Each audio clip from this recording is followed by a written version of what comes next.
রাসূলুল্লাহ সাল্লাল্লাহু আলাইহি ওয়াসাল্লাম বলেন, যে ব্যক্তি এই পবিত্র আশুরা রোজা রাখবে ওই ব্যক্তির এক বছরের সমস্ত গুনাহ খাতা মহান রব্বুল আলামিন মাফ করে দিবেন। তবে অবশ্যই আপনারা একটানা রোজা রাখবেন, মোট দুইটা। কারণ নবীজি সাল্লাল্লাহু আলাইহি ওয়াসাল্লাম তিনি বলেছেন, যেহেতু ইহুদিরা তারা 10 মুহররমে রোজা রাখে, এই জন্য তোমরা 9 মুহররম অথবা 11 মুহররম রোজা রাখবা একটা, এবং অবশ্যই 10 মুহররমে তোমরা রোজা রাখবা একটা। হাদিসের মধ্যে আসছে হযরত আলী রাদিয়াল্লাহু তাআলা আনহুর কাছে একদিন এক সাহাবীকে বললেন যে, আলী, আপনি আমাকে পবিত্র মাহে রমজান মাসের পরে কোন মাসে রোজা রাখা আপনি উত্তম মনে করেন?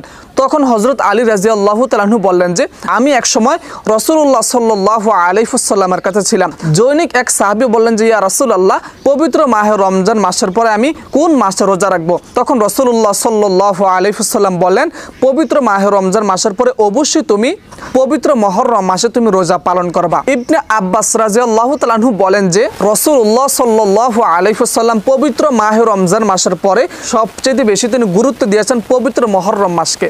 এই জন্য অবশ্যই আপনারা এই পবিত্র মুহররম মাসে বেশি বেশি করে রোজা রাখার চেষ্টা করবেন।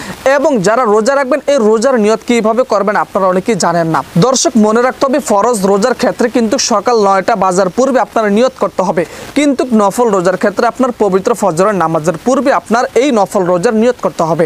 আর নিয়তটি করবেন আপনারা এইভাবে, নাওয়াইতু আন আসুমা গাদাম মিন শাহরি রমাদানাল মুবারক ফারদাল্লাকা ইয়া আল্লাহু ফাতাকাব্বাল মিন্নি ইন্নাকা আনতাস সামিউল আলিম। এবং যারা এই পবিত্র মুহররম মাসে আশুরা রোজা রাখবেন, ইফতারি সামনে নিয়ে অবশ্যই আপনারা ইফতার করার দোয়াটা পড়ে নেবেন। দোয়াটা হচ্ছে, আল্লাহুম্মা লাকা সুমতু ওয়া আলা রিজকিকা ওয়া আফতারতু বিরহমাতিকা ইয়া আরহামার রাহিমিন। দর্শক, 10 মুহররম কিন্তু বুধবার। অবশ্যই আপনারা বুধবারে মাগরিবের নামাজের পর থেকে পবিত্র ফজরের নামাজের পূর্বে পর্যন্ত আপনারা বেশি বেশি করে নফল নামাজ পড়বেন, তাহাজ্জুদ নামাজ পড়বেন, বেশি বেশি করে আমল করবেন। কারণ